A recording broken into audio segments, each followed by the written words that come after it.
Shri K M. Sachin Dev.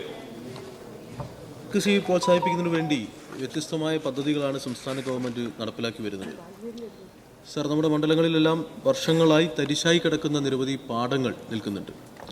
ആ പാടങ്ങൾ കേന്ദ്രീകരിച്ചുകൊണ്ട് വ്യത്യസ്ത സൊസൈറ്റികളും സംഘടനകളും മത്സ്യമേഖലയിൽ ഇടപെടുന്ന കൂട്ടായ്മകളുമെല്ലാം മത്സ്യകൃഷി നടത്താൻ താല്പര്യം പ്രകടിപ്പിക്കുന്നുണ്ട്. അതിന് സർക്കാരിൻ്റെ പ്രത്യേകമായ പ്രോത്സാഹനം ഉണ്ടാകുമോ? എന്തെങ്കിലും പദ്ധതികൾ പുതിയതായി ആവിഷ്കരിക്കാൻ തീരുമാനിച്ചിട്ടുണ്ടോ?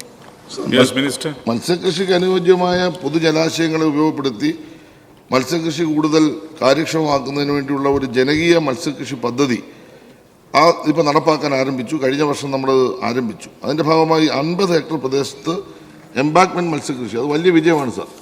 അതുപോലെ തന്നെ 40 എണ്ണം വലവളപ്പുകളുടെ മത്സ്യകൃഷി, പെൻകൃഷി, അത് ആവിഷ്കരിച്ച് ഇപ്പോൾ നടപ്പാക്കി വരുന്നു. ഇതിനായി പ്രസ്തുത പദ്ധതി യഥാക്രമം 450 ലക്ഷം 42 ലക്ഷം രൂപ വകയിരുത്തിയിട്ടുണ്ട്. കൂടാതെ നടപ്പ് സാമ്പത്തിക വർഷം ജനകീയ മത്സ്യകൃഷി പദ്ധതിയിൽ ഉൾപ്പെടുത്തി 75 ഹെക്ടർ പ്രദേശത്ത് എംബാക്ക്മെൻറ്റ് മത്സ്യകൃഷി, 40 എണ്ണം വലവളപ്പുകളിലെ മത്സ്യകൃഷി എന്നീ പദ്ധതികൾ നടപ്പാക്കുന്നതിനുള്ള നടപടികൾ ആരംഭിച്ചിട്ടുണ്ട്. പഞ്ചായത്ത് തദ്ദേശ സ്വയംഭരണ സ്ഥാപനങ്ങൾക്ക് എല്ലാ സ്ഥാപനങ്ങളുമായി ബന്ധപ്പെട്ട് ബഹുമാനപ്പെട്ട MLA കൂടി മുൻകൈയെടുത്താൽ ഈ ജനകീയ മത്സ്യകൃഷി വ്യാപകമായി കേരളത്തിൽ നടപ്പാക്കാൻ കഴിയും. അതിനെല്ലാവരുടെയും സഹായം ഇതിനുണ്ടാകണമെന്ന് കൂടി അഭ്യർത്ഥിക്കുകയാണ്.